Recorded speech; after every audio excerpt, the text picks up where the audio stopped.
Everybody, Chris and Lumen here. Forgive me if my voice is a little rough. I'm still getting through the bodily after effects of, being temporarily ill. But we weren't planning on doing a video today, but then this came up. This is like really important. It's a great example of how answers come.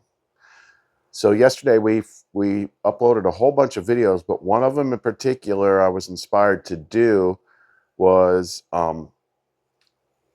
re-upload this kind of video sigil that we had created, that by watching it and by scanning the names that are in the video, it helps you connect to the Divine Mother. And the first couple names in it are the same names that we used in that sigil for, asking her to be your teacher, release of secret knowledge and truth, and there was a guidance, a bunch of different things in there. So what I did not expect, but this is not the first time she's done this. So this morning, a viewer messaged me, and he hadn't even seen that video yet, the one that we did. So it was not even in response to me doing that video. He hadn't even, he was behind on videos. They hadn't got to it yet. But he's like, you got to check this out. It's this near-death experience video, but it's like one of the best ones I've seen and includes all the stuff you talk about. So I watched it and I'm like, oh my gosh, this is an answer. Because, at least over 100 of us have watched that video so far.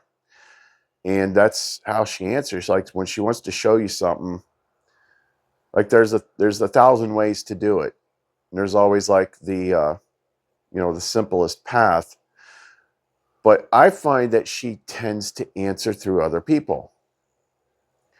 Like just all of a sudden someone will contact you, be like, hey, check this out. And I know that she put them up to it.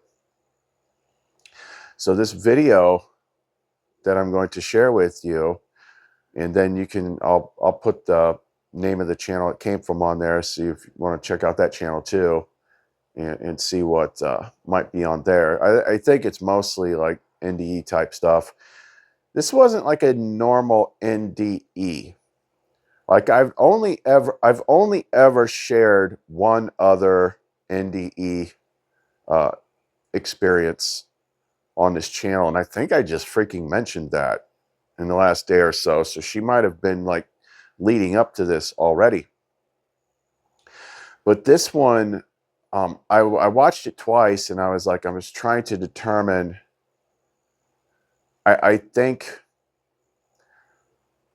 if I'm understanding it correctly, I think she was kind of like retroactively describing something, because what I heard was after this happened, that's when she discovered the Gnostic material.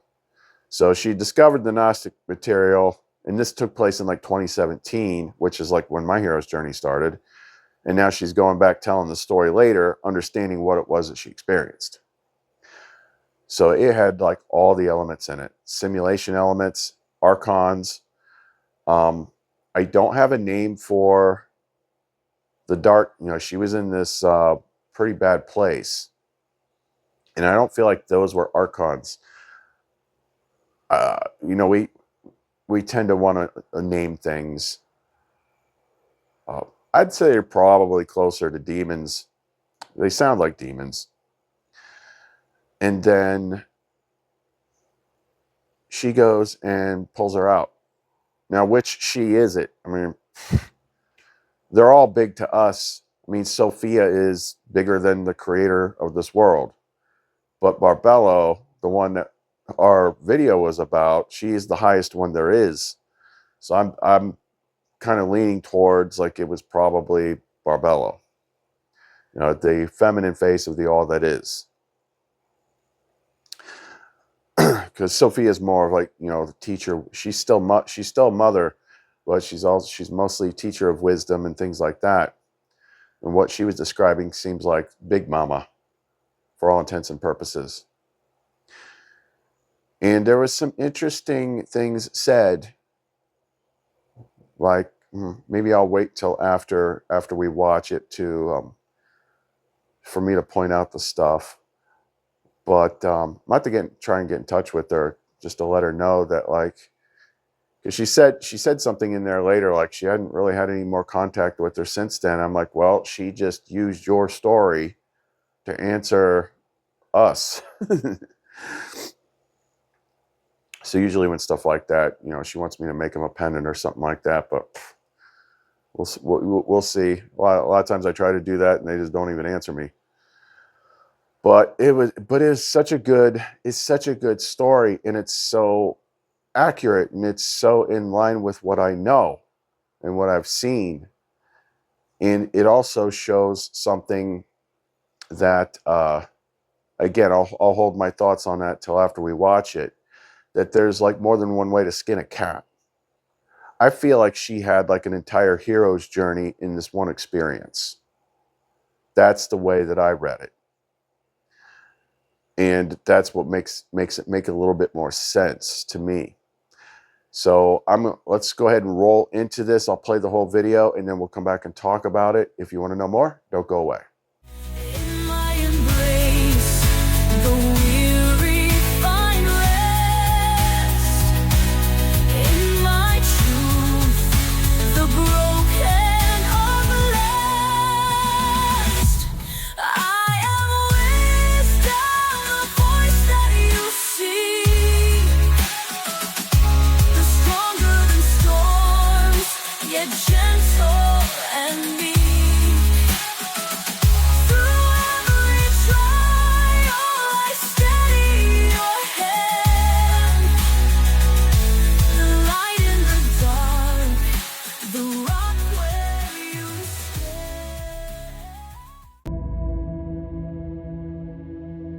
Today we have Rose on the show, and Rose, I heard you had a near-death experience that was equal parts frightening and beautiful. Can you please share your experience with me? It was March, and so dark when you wake up in the morning and go to work, and dark when you get off work and eat dinner, and just the grind of working from home. I was feeling the grind of life.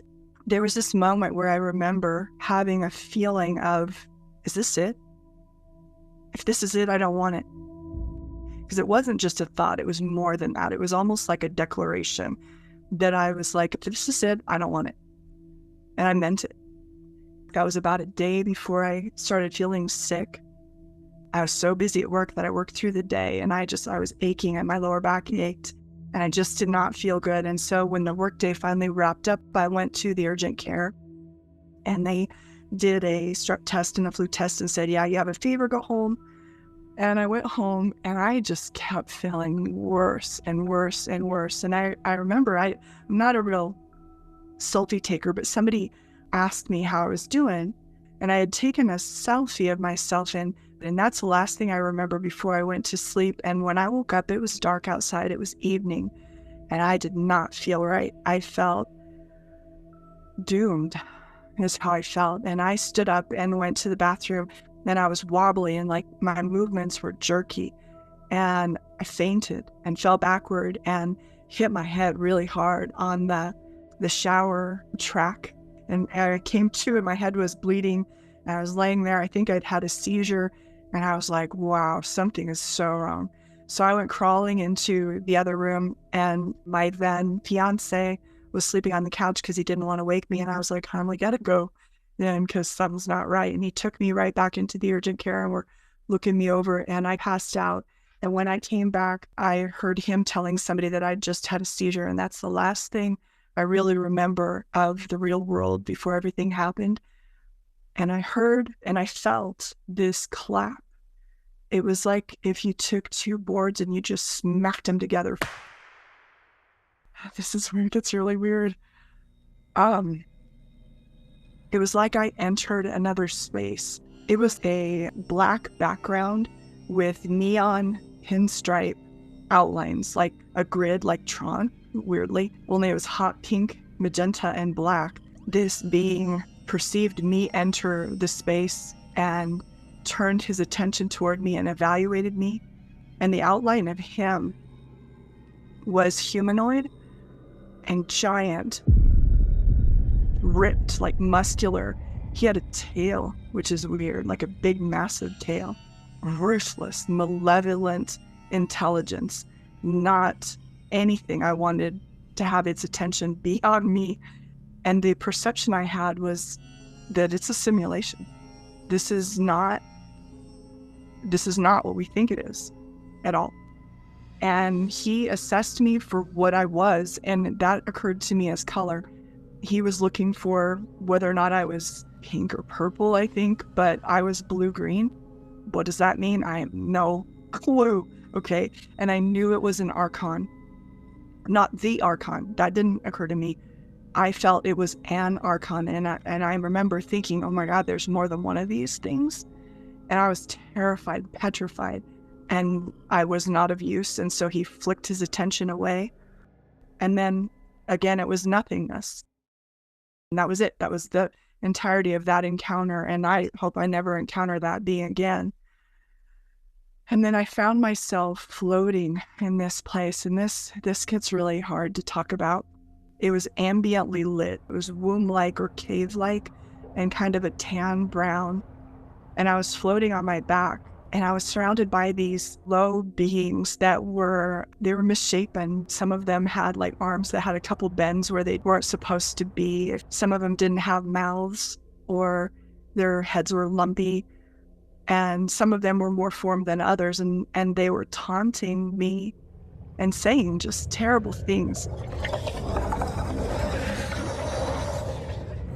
And they weren't touching me at all, but it felt physical. It was agony. It was terrible. And they were jeering and taunting and saying these awful things to me. And I remember the whole time pushing back and just saying, no, I'm not ugly or terrible or stupid or any of the awful things that they were all just throwing at me. I felt they were wrong. I didn't understand why I was there. And I didn't know how to get out. And again, I didn't think of praying because it just wasn't in my, I mean, legitimately, they say there are no atheists in foxholes. I don't know what kind of hole I was in, but I didn't think of asking for help. And looking back, I wish I had, because who knows how it could have been different. But anyway, I don't know how long this went on. I was in the ICU on a ventilator and dialysis with sepsis with multi-organ failure for 3 weeks. How long did that torment go on? It seemed like an eternity of eternities, and it would like go on and like hit a crescendo and then sort of start to fade. And I would feel like, oh my God, is it lessening? Is it going to be over? Is this over? And it wouldn't be. It would start in a different way. It would be like they would take a different attack or approach to what they were doing. It was horrifying. That went on for an unknown amount of time, and it was terrible. And without any warning, I found myself looking at a hospital bed and a woman in the bed. And I almost didn't recognize myself, because sepsis makes your body just blow up like a Macy's Day Parade balloon. Really, it does. You just fluid. So I was just huge. I had tubes like coming out everywhere, and people were around me, and I wasn't above the bed like a lot of people seemed to report. I was like behind the people standing there working on me, and there was like a geyser of blood coming out of my mouth. I guess what had happened is that the ventilator cuff had broken in my throat, or cut me in the throat, and I was bleeding, and they had to take it out, and they were having a really hard time re-intubating me. Someone tried and couldn't. And when I came into the scene, what I saw was them working on me, and my mom was praising a guy, and I'm not going to say his name. He has a nickname that I remembered and reported to the people that were actually physically there, and they were like, yeah, you heard it. He was able to get me reintubated, and my mom, who is a nurse, was praising him for having done so. And this is where it gets awesome to talk about, because the other side is amazing. It's amazing. It's everything that you could possibly imagine and more, and you're more. We can't imagine what it's like to be our full and perfect self without the attachment to the ego that we live today. That's an abstract concept. But I want to say something that I haven't heard a lot of people say, is that so is this life when we're over there. I've come to believe that we do sign up for journeys and missions and soul contracts and lessons and all that good stuff. It all sounds doable when you're living the perfect life. You know, you're over there and you are love and you're your perfect self and you're in love, because that's what it is. And somebody's like, oh, you know, abusive parents, you know, divorces, loss of this and that. Yeah, sign me up. You know, I'll do it all. You have no connection to this and the intensity and condensed, boiled down, raging emotions that we feel over here. There's no comparison. And that's the real life. This is the dream. I was not thinking about my family. I was not thinking about people who needed me. I didn't even want to consider that. I was watching, and in a very abstract way, I was thinking, I wonder if she'll live. She, not me. And then I was back in that low place again. And that went on for a while. At some unknown point in time, it was timelessness, it was an eternity, both. I felt this presence of love on a level that is not easy to even comprehend. And the entity that I encountered, my feeling is that she is the great mother. She was made out of stars, the perception of a veil more than hair. And so there's something Mary-like, but I don't think she's Mary. I don't. She is an originating goddess entity. I don't know what she is.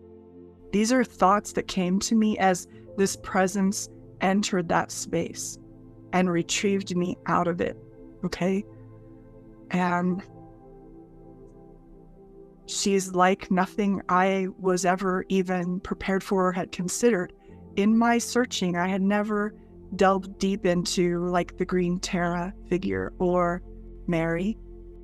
So to consider a female deity when I really didn't even, I thought of God as being not even that guy, right? Up on a throne with a beard or whatever, but not even really male, not even really anything other than everythingness. So to have a female spiritual entity of massively unconditional love come into my place of torment and absolute exquisite suffering was mind-boggling.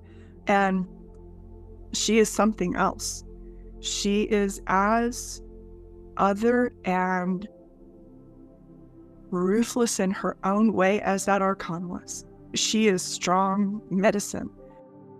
She loves everything the same. And when we talk about unconditional love, we're thinking of our kids, so we're thinking of our dog, and we're thinking of, you know, you still have to be good, right? You, as a parent, you may love your children, but you're still going to tell them to behave. And what I would share about her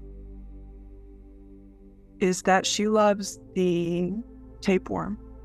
She loves the plague. She loves you. She loves me. She loves the dog that's dying because it got its head stuck in a paint can.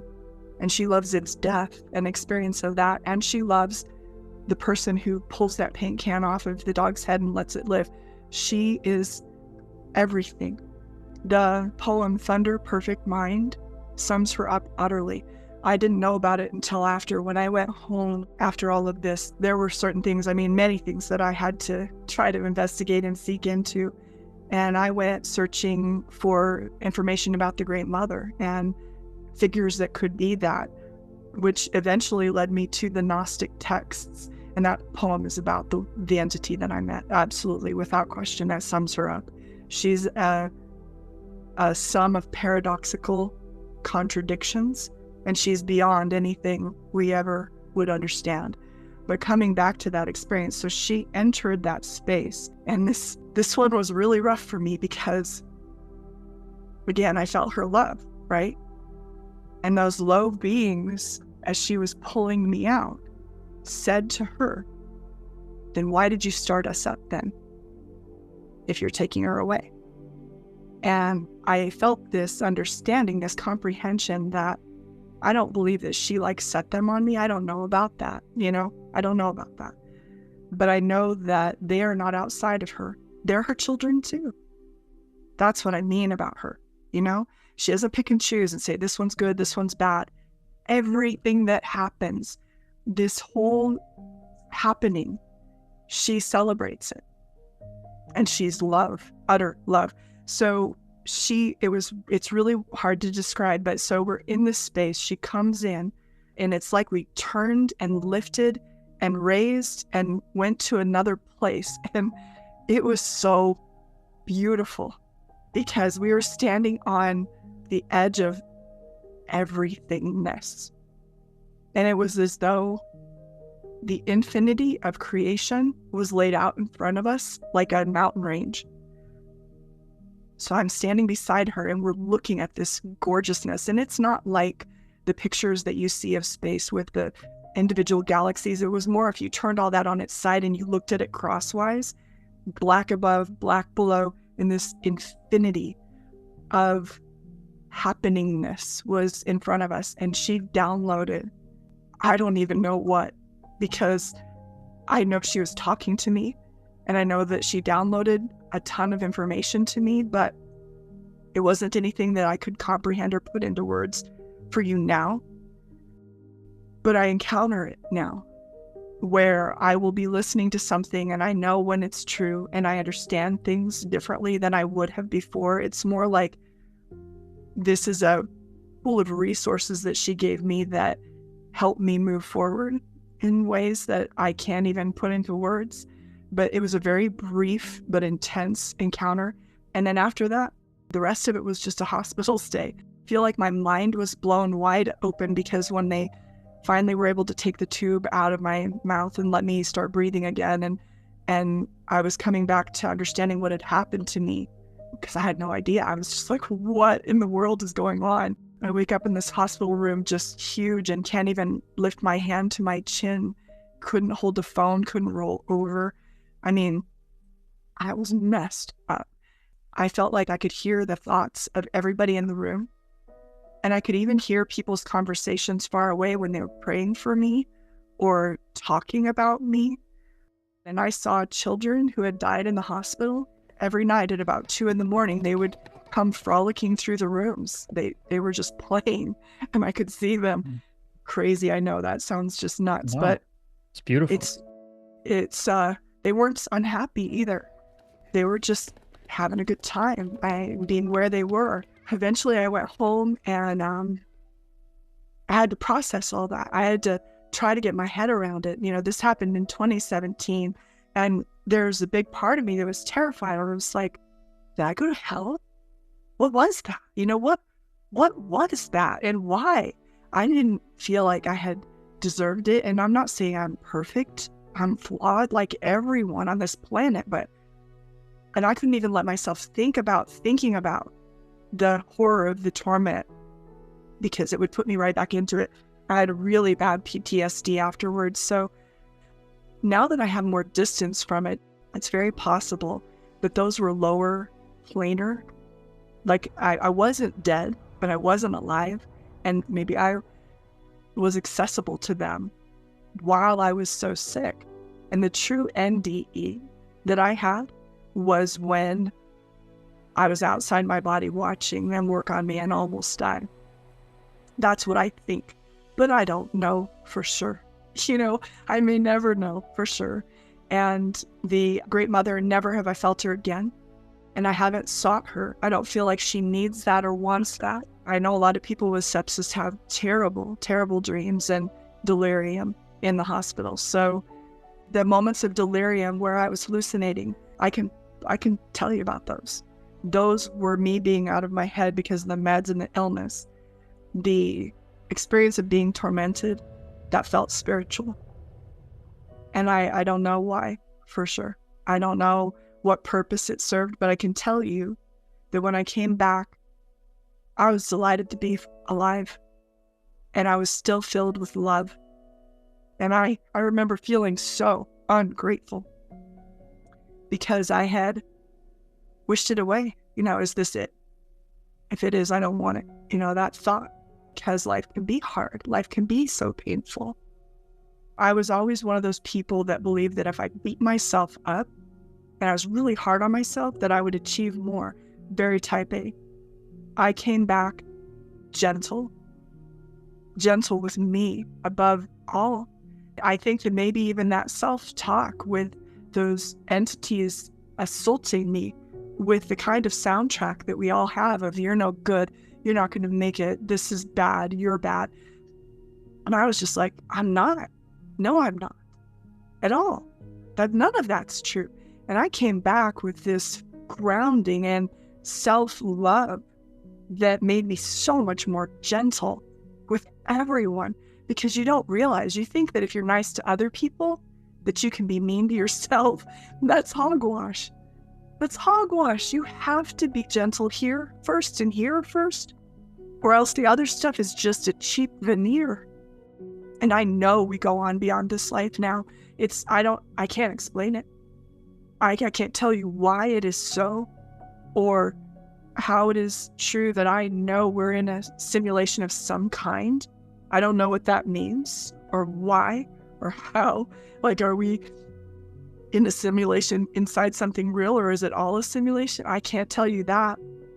But we go on after we die. I have no fear of death at all. And I just hope I have the presence of mind that if anything like that should ever happen to me again, that I ask for help. But maybe I needed to go through all that, as horrific as it was. But I want to share how I got past the PTSD. I discovered that if I journaled about the experiences that were very triggering, and then I sat with it as long as I could tolerate and kept going until I was just like, okay, enough, tap out.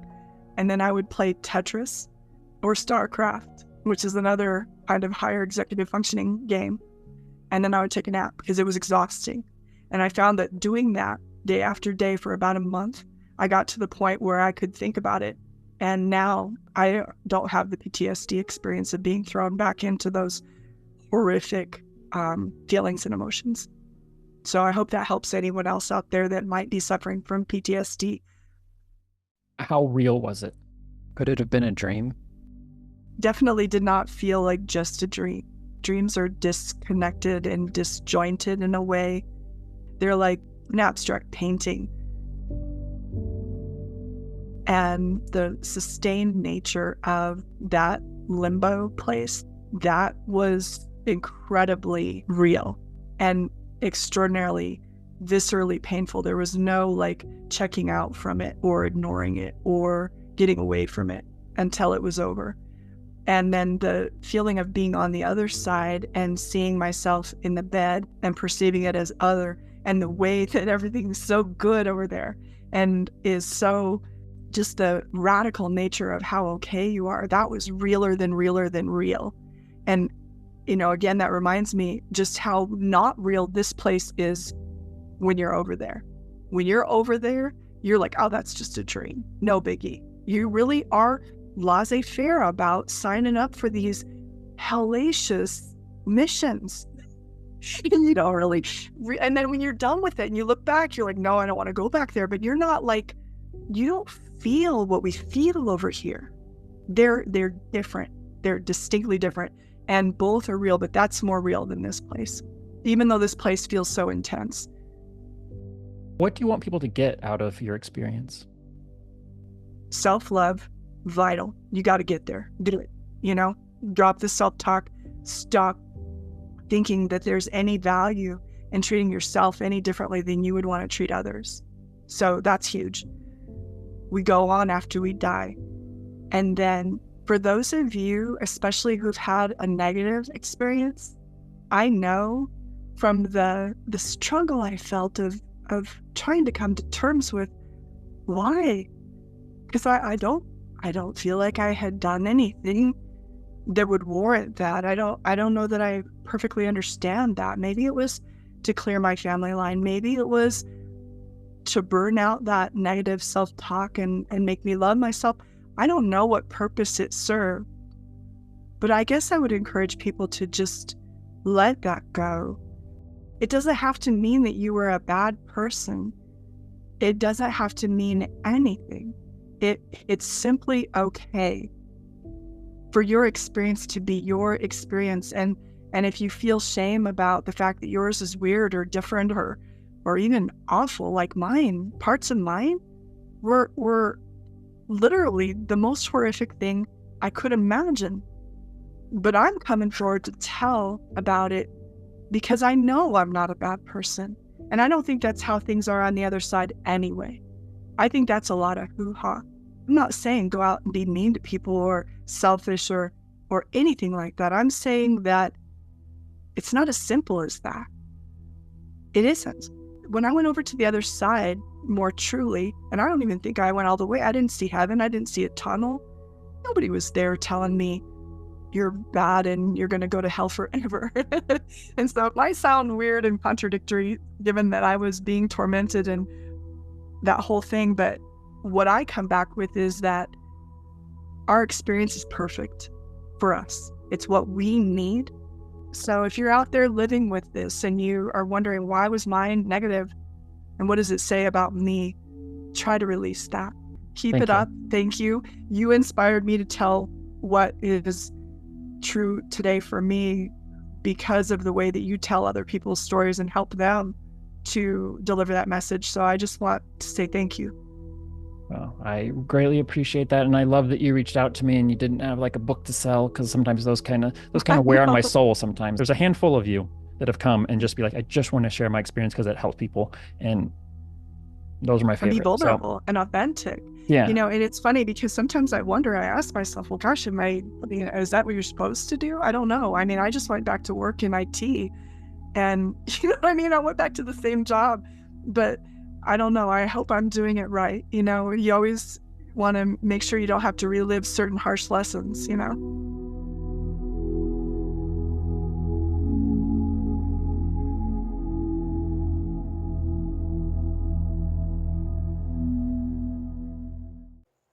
So that was a really good story. Like the lessons in it, the things that she said, like that totally lines up with the things I know about Sophia, about the great mother. Let's just say the great mother or the divine mother. Because either which way, like we're hitting the right mark. You know, names kind of just sometimes they confuse people. But that really, really, the way she described her was dead on. And like she said, she could be as I forget what the word was, like as ruthless as, you know, the archons. It's like in how she described her as, you know, being everything, and that she loved everything and everything was a part of her. And like they are, you know, like the archon things, like they are her children too. And that ties into another big lesson, but I'll save that for the end so we don't crisscross this. But there was that one part in the video where she's floating in the space with all the nasty crap. And when Mother shows up to take her out of there, and they're like, well, then why did you set us loose in the first place? And she seemed like she was a little confused about that. It's like, I don't feel like she would, you know, because all she feels from her is love. I don't feel like she did that. I'm like, yeah, she probably did. But that's like big picture stuff, because hero's journey. The first part of the hero's journey was pure hell. She unleashed a freaking army of those things on me. It was a different experience. It was a different way of going about it because we're all different.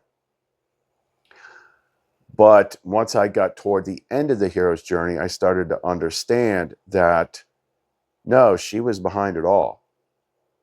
And it was one of those, this is for your greater good learning, even if you don't understand it now. But by the end of it, I did understand it. And it made sense to me. And I was grateful to her for allowing me to have that experience. Because it's almost like you have to see all sides of it. You have to experience all sides of it to appreciate it. So the hero's journey doesn't start with Lumen and Sophia and Christ and all that stuff. It starts with monsters.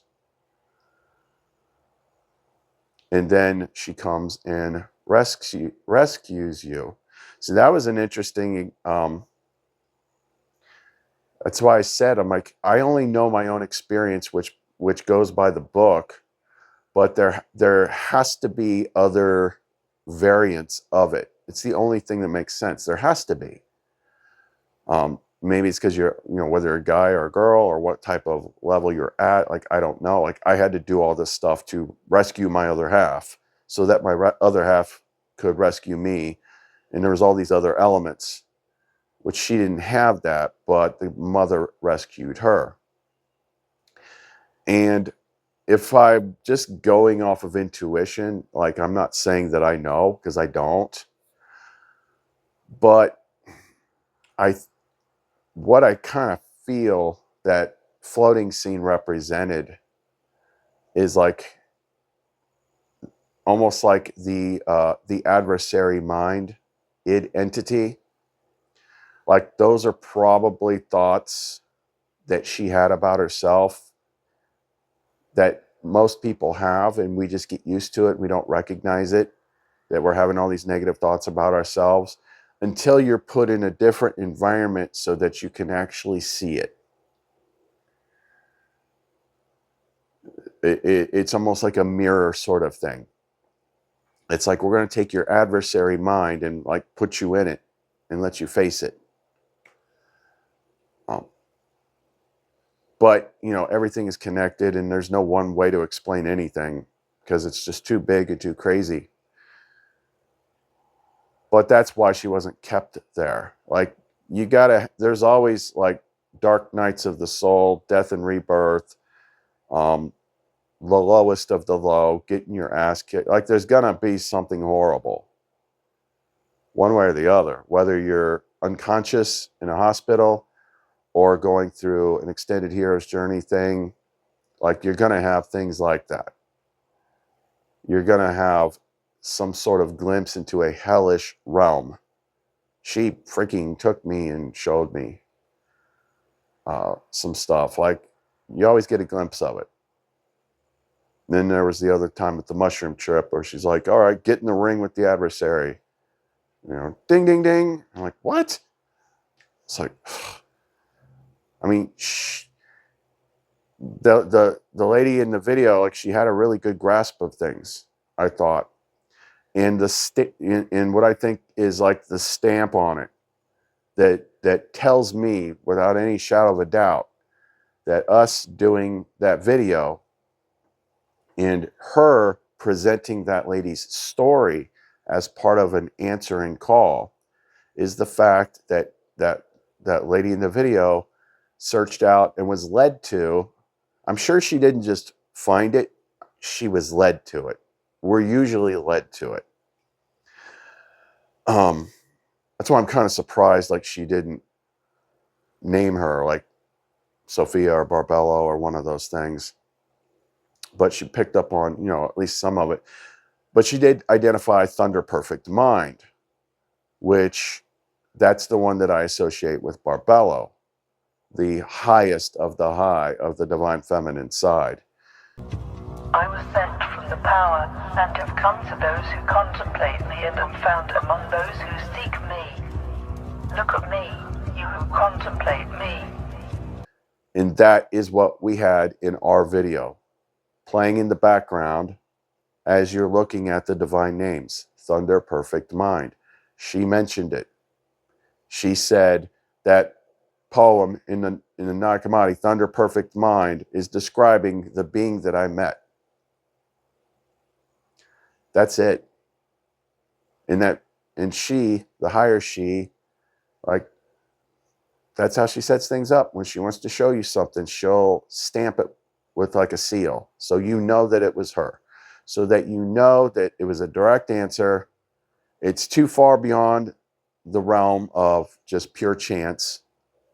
It's undeniable synchronicity with a signature on it. Me. You're watching this because I sent it to you.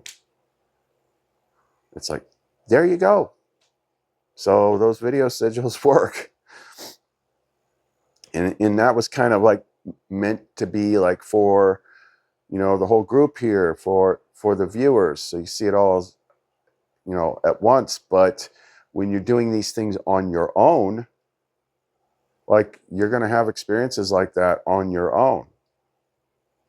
So I thought it was really freaking good video. It was a really good story. It was very, like, she hit all the key points of like everything I see, everything that I know, everything I've tried to describe, even like yesterday, you know, in the Lumen overshares our personal life video. It's talking about how, you know, expansive the other world is, and like it's just all this amazing stuff, and like that's what she was describing. Like it was all in there. It was a perfect freaking answer. So I thought that was really cool. But I'm not trying to get in touch with her just to see what I could see. If anything, just to let her know that, you know, because she said like she hasn't had any real experience with it. I'm like, no, she's still there. She's still there, and she used your story. So maybe just try to talk to her and see what happens. You know, a lot of people don't. But that was really, really freaking interesting. Now I made this. Now, here's the thing I said, it connects to other stuff that we talked about yesterday. Like this all wraps up into things that we did yesterday when she had me just blurt out like 10 freaking videos in a day. The biggest thing that she is pointing at right now that I'm already seeing like the massiveness of is learning not to hate. Learning not to hate, disconnecting from wrath. Because that is now, I see that now as the number one thing that is the counter frequency that cuts you off from connecting to source consciousness, to connecting to her. And is the things that she described in that video. It's like, you know, she loves the tapeworm. She loves the plague. She loves the dog that dies with his head in the paint can. She loves you. She loves me. She loves all of it. You know, she's looking at it from a bigger perspective. You know, the archons are her children too. And that was a reminder for me. It's like everything has a role. Everything is there for a purpose. If it was something renegade and rogue that God didn't want it to be there, he would just be like, boop, you're gone. They serve a purpose. And they're children of, so I always just say Sophia, just like we are. So in a divine pyramid kind of way, there are brothers too. You don't have to like your brother, but that doesn't mean you hate them. See, just not wanting to be around negativity because you resonate with positive stuff. Okay, there's nothing wrong with that. It's good to understand, you know, a bigger picture, but actively hating the things that aren't like you, well, that's where we kind of slip up sometimes. Because not wanting to be around, you know, negative freaking monsters floating in a freaking underground cavern saying mean things to you, like, I don't think that's an unreasonable thing. Like, I don't want to be around that. But if you were brought up like I was, combating them, you know, sometimes that is hard to shake. And hating them is not the right way to go. That's also why, like, she's just weaving a big freaking web in the last couple days. That's why she had me do that last Codex video using the examples from Star Wars, where Palpatine is always like, you know, the hate is swelling in you. Let the hate flow through you. And Anakin's like, I hate you. And he catches fire and all that stuff. But what you just got a real quick glimpse of in there is like, he kept telling Luke Skywalker to let the hate flow.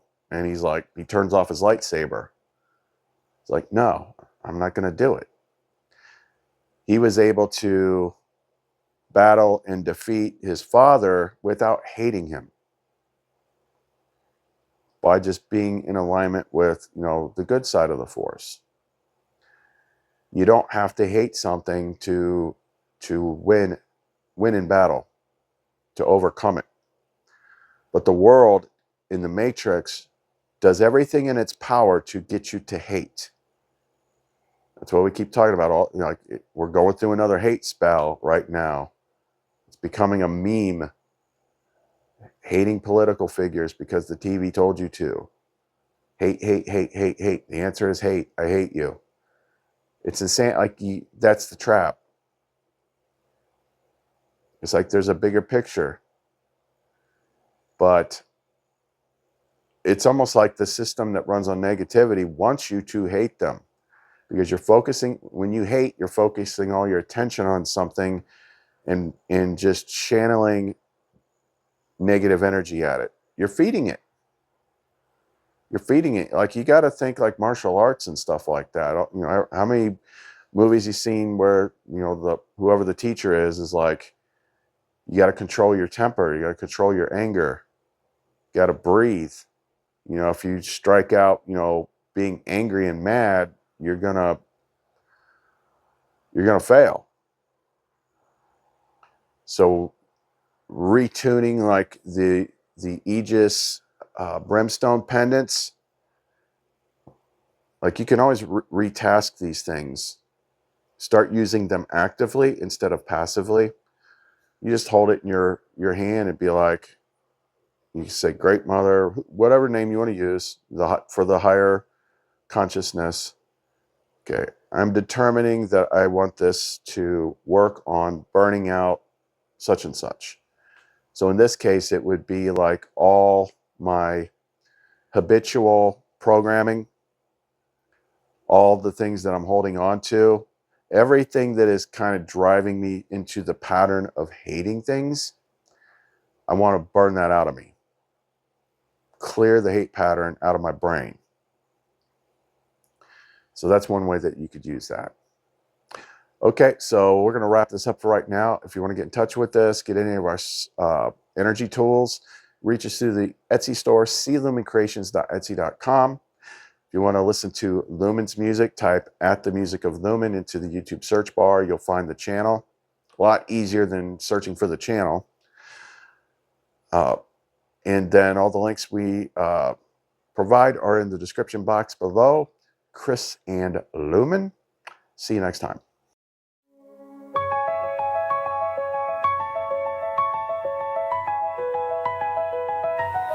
I am the whisper in the quiet night, the guide through shadows, the bearer of light. I dwell in the hearts of the just and the pure,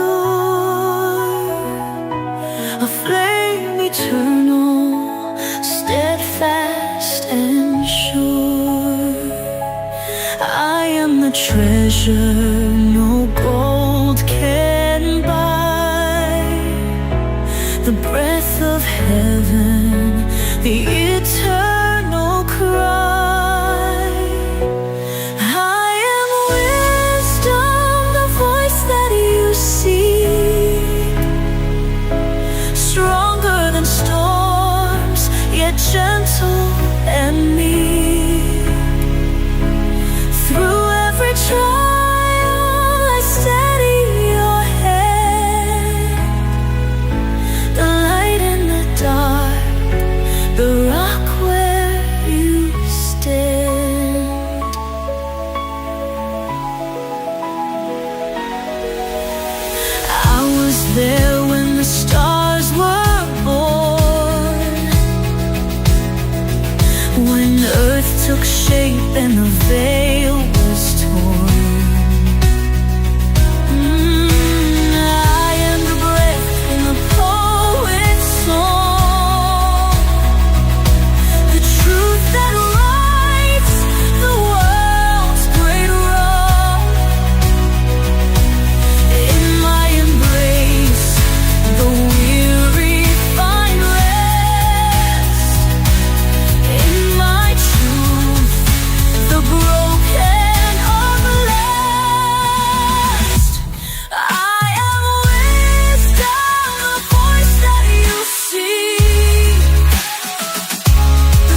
spark of creation, the holy